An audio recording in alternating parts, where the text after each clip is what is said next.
Like, obviously, if people follow the story here, so like, you're in the Elite United, or Elite Underground. That was like a decent team, but they didn't place that highly. Then you go to Team 3D, CPL Bombs. You have a good CPL in the Riot Squad thing. Bears is off. Bears comes back.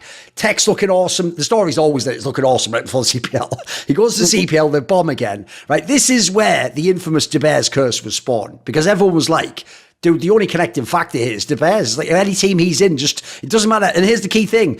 What people never understood was this. It wasn't De Beers is bad. Everyone knew from online. And like you said, he hasn't played a million LANs. And if he played any LAN, like Killer LAN, like the other ones, as long as it wasn't with CPL written in the name, it was just really good. But if he went to CPL, I've always said this to De Beers, I can talk to his face. I don't in theory believe in curses and jinxes, but I actually do believe in the De Beers curse, because I have seen shit happen to this one guy that never happens. Like, I'll give you an example. I once saw later, literally when he was in United 5, I remember I saw a fucking PC just turn off that he was on playing it. He was in like a 1v1 or something, dude. Like, the PC just turns off. Then at this tournament you're talking about, I even remember a detail here. It was actually to do with you, I think, but this is the curse of De Beers. In one of the games you lost here, right? Remember, it's only MR12 back then, so there's not many rounds. It was a round where, like, you guys need to get back in the game. And I think it was you or someone was like, oh, throw me the AWP. Someone throws it, but they did the jump thing, and it just goes behind one of those fences on, like, Inferno or some or Mill or something. And you can't get to it. It's just stuck behind. And like, dude, this is the sort of thing where it's like, I know eventually years later, like in 2005 or something, he got like a run that was good, like get third or fourth or something. But like, this guy had the craziest bad luck I've ever seen, dude. It's crazy, isn't it? It's funny you mentioned that, because there was another one in that tournament. It was against SK. And we played, it was the first round of the game. And pistol round, I vividly remember this. We went through, they actually had a great strat. They were hitting A. They were wiping people out, but I remember being close to spawn, and I was just in the zone, and it was just like headshot, headshot, headshot. I took out 3 guys, and then it's a 1v1. Who was that SK guy? His name started with a P. Potty.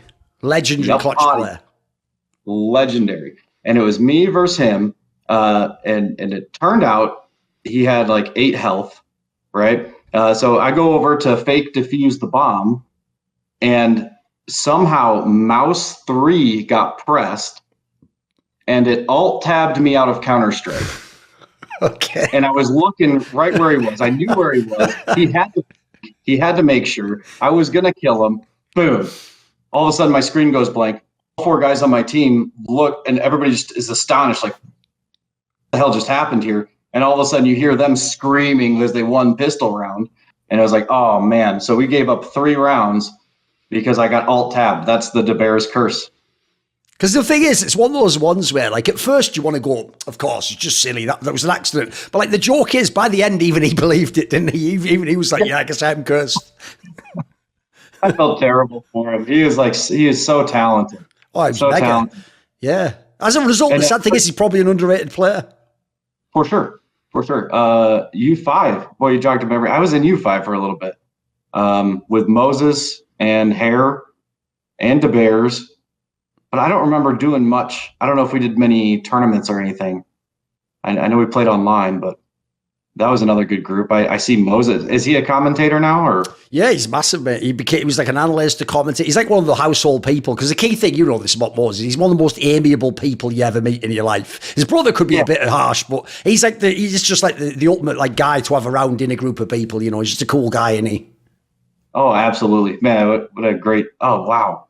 Yeah, he was a great dude, and Hare was a great dude, and seeing him on Facebook every now and then we'll touch base. But seeing him grow up with kids and all that. It's wild to see that. See more cool, funny, interesting clips based on topics from my content? Well, subscribe to this channel then, or, you know, be a pleb and don't.